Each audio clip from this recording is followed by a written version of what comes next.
நம்மள நிறைய பேர் சிடிஎம்மை பற்றி கேள்விப்பட்டிருப்பீங்க. சிடிஎம் அப்படின்னா ஒரு ஸ்கின்னுக்கு தேவையான கிளென்சிங், அப்புறம் ஸ்கின்னை நல்ல ஒரு டோனிங்க்கு கொண்டு வர்றது, அப்புறம் ஸ்கின்னை மாய்ஸ்சரைஸ் பண்ணுறது. அதாவது ஸ்கின்னை ஈரப்பதமாக வச்சுருக்கிறது தான் மாய்ஸ்சரைசிங் அப்படின்றோம். அதாவது சிடிஎம். இந்த சிடிஎம்க்கு நம்ம என்ன பண்ணுறோன்னா, காலையில் வெளியில் போயிட்டு வரோம். வெளியில் போயிட்டு வந்துட்டு கிளென்சிங்க்கு ஒரு க்ரீமு, டோனிங்க்கு ஒரு க்ரீமு, மாய்ஸ்சரைசிங்க்கு ஒரு க்ரீமு அப்படின்ட்டு 3 டைப் ஆஃப் க்ரீமு நம்ம யூஸ் பண்ணிகிட்டே இருக்கிறோம். நிறைய ஸ்கின் ஸ்பெஷலிஸ்ட்டும் சொல்கிறாங்க, நீங்கள் மாய்ஸ்சரைசர் இந்த பிராண்டு யூஸ் பண்ணுங்கள், கிளென்சிங் இந்த பிராண்டு யூஸ் பண்ணுங்கள், டோனிங்க்கு இந்த பிராண்டு யூஸ் பண்ணுங்கள் அப்படின்றாங்க. நேச்சுரலாக சிடிஎம்க்கு நம்ம வீட்டிலையே ப்ராடக்ட் இருக்குது. அதை வச்சு சிடிஎம் நம்ம பண்ணும்போது ஸ்கின்னு இன்னும் நல்ல க்ளோவாகவும் ஹெல்த்தியாகவும் இருக்கும். ஏன்னா நம்ம கெமிக்கல் நிறைய யூஸ் பண்ணும்போது நம்ம ஸ்கின் டேமேஜ் ஆகி நமக்கு பெரிய ஸ்கின் ப்ராப்ளம் வர்றதுக்கு வாய்ப்பு இருக்குது. நான் சில ஹாஸ்பிட்டல்ஸ்க்கெலாம் போகும்போது பார்த்துருக்கேன்.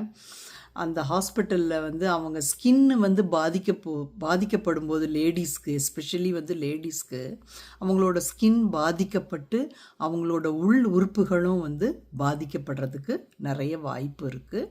ஸோ சிடிஎம் பண்ணுறதுக்கு நீங்கள் யூஸ் பண்ணுங்கள். மாதத்தில் 10 நாள் கெமிக்கல் ப்ராடக்டை வச்சு யூஸ் பண்ணுங்கள். மற்ற 20 நாளும் ஹோம்மேட் ப்ராடக்டை பற்றி யூஸ் பண்ணுங்கள். அது என்னென்ன ஹோம்மேடு அப்படின்றத நான் உங்களுக்கு சொல்கிறேன்.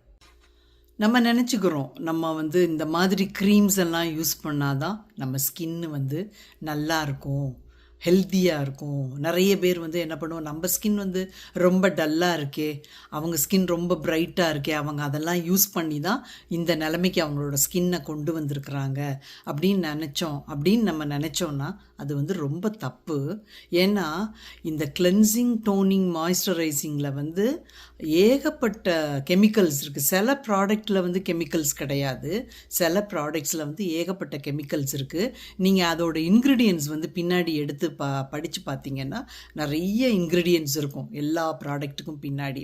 அதில் சில ப்ராடக்ட்ஸில் மட்டும்தான் உங்களுக்கு அந்த ஸ்கின்னை நல்ல ஒரு ஹர்ப்ஸு, இல்லைனா ஒரு ஆயிலு, ஒரு ஷியா பட்டர் மாதிரியான ப்ராடக்டோட இன்க்ரீடியன்ட்ஸ் ஜாஸ்தியாக இருக்கும். பட் நம்ம இந்த மாதிரி கிளென்சிங், டோனிங், மாய்ஸ்சரைசிங் கெமிக்கலாகவே யூஸ் பண்ணிகிட்ருக்கும்போது நம்மளுக்கு ஸ்கின் கொஞ்சம் கொஞ்சமாக டேமேஜ் ஆகி நம்ம ஸ்கின் மூலமாக நம்மளோட உடம்புக்குள்ளே அந்த பாதிப்பு ஏற்படும். நிறைய பேர் நீங்கள் பார்த்துருக்குறீங்க, ஏகப்பட்ட பேருக்கு பார்த்திங்கன்னா கேன்சர் ரொம்ப ஜாஸ்தியாக இருக்குது இப்போ இருக்கிற காலகட்டத்தில். எஸ்பெஷலி ஃபார் லேடிஸ்க்கு யூட்ரஸ் கேன்சர் ரொம்ப ஜாஸ்தியாக இருக்குது. அந்த யூட்ரஸ் கேன்சர் எது மூலமாக வரலாம், இல்லைன்னு சொல்லலை. பட் என்ன அப்படின்னா, இந்த மாதிரி கெமிக்கல் ப்ராடக்ட்ஸை நிறைய யூஸ் பண்ணும்போது நம்மளோட உடம்பு கண்டிப்பாக பாதிக்கப்படுது.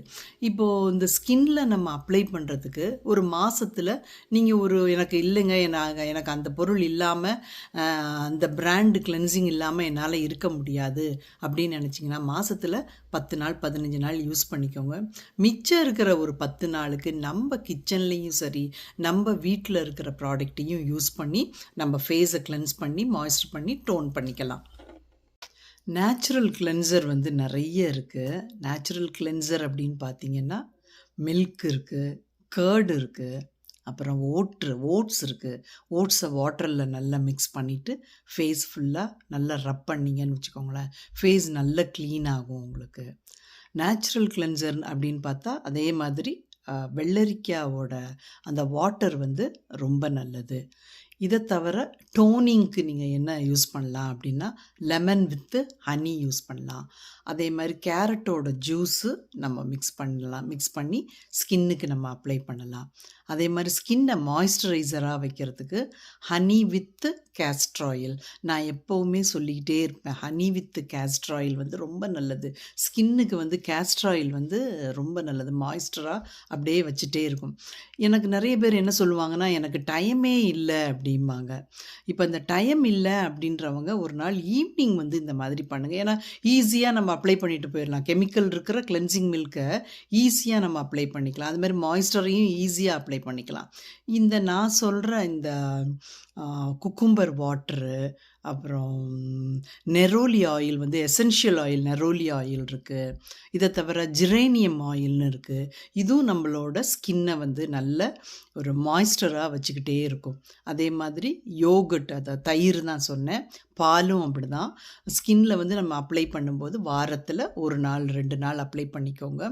நம்ம கெமிக்கலால் ஏற்படுற அந்த தாக்கத்தை குறைக்கிறதுக்கு இந்த மாதிரியான வீட்டில் இருக்கிற ப்ராடக்ட் வந்து ரொம்ப நல்லது. இப்போ நெரோலி ஆயில் இருக்குதுன்னு வச்சுக்கோங்களேன். நெரோலி ஆயிலை என்ன பண்ணுங்கள், ஒரு நல்ல ஒரே ஒரு ட்ராப்பை ஒரு டம்ளர் வாட்டரில் போட்டுக்கோங்க. அதை காட்டனில் டிப் பண்ணிவிட்டு ஃபேஸ் ஃபுல்லாக அப்ளை பண்ணிக்கோங்க. அதை வந்து நீங்கள் பாடி ஃபுல்லாகவும் அப்ளை பண்ணிக்கலாம். பாடி வந்து நல்ல மாய்ஸ்டராக அப்படியே இருக்கும்.